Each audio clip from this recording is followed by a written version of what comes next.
Milestone ট্র্যাজেডিকে কেন্দ্র করে সচিবালয়ে হামলা, গাড়ি ভাঙচুর ও হত্যা চেষ্টার মামলায় গ্রেপ্তার করা হয়েছে ছাত্রলীগের 4 কর্মীকে।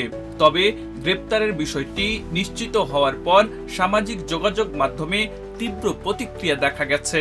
অনেকে দাবি করছেন, যাদের গ্রেপ্তার করা হয়েছে তারা আন্দোলনের সময় উস্কানিমূলক বক্তব্য দিয়ে পরিস্থিতি উত্তপ্ত করেছিলেন।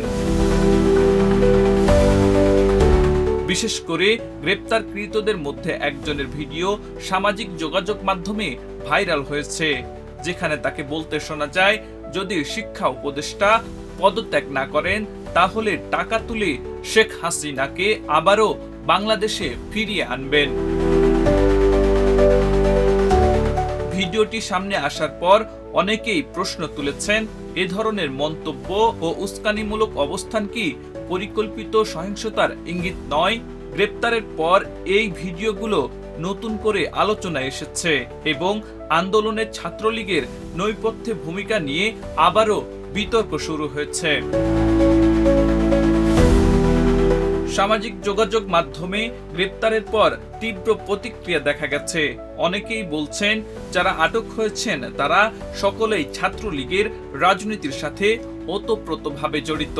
এদের বিরুদ্ধে আইনি পদক্ষেপ নেওয়া জরুরি, অন্যথায় আবার দেশের পরিস্থিতি উত্তপ্ত করে ফেলবে।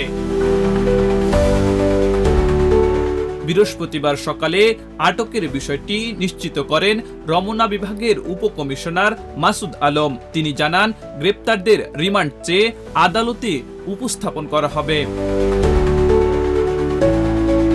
গ্রেপ্তার হওয়া 4 জন হলেন ব্রাহ্মণবাড়িয়ার আশিকুর রহমান তানভীর, বরিশালের জেফরি অভিষেক শিকদার, কুমিল্লার আবু সুফিয়ান ও শাকিল মিয়া। এদের মধ্যে শাকিলের বক্তব্যটি সামাজিক যোগাযোগ মাধ্যমে ভাইরাল হয়।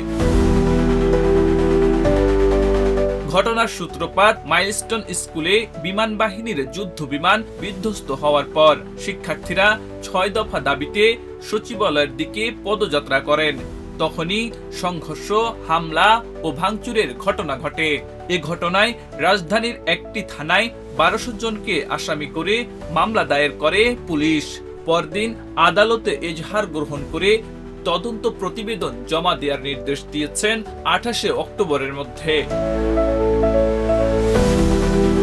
আব্দুল হাকিম, প্রজন্ম 24।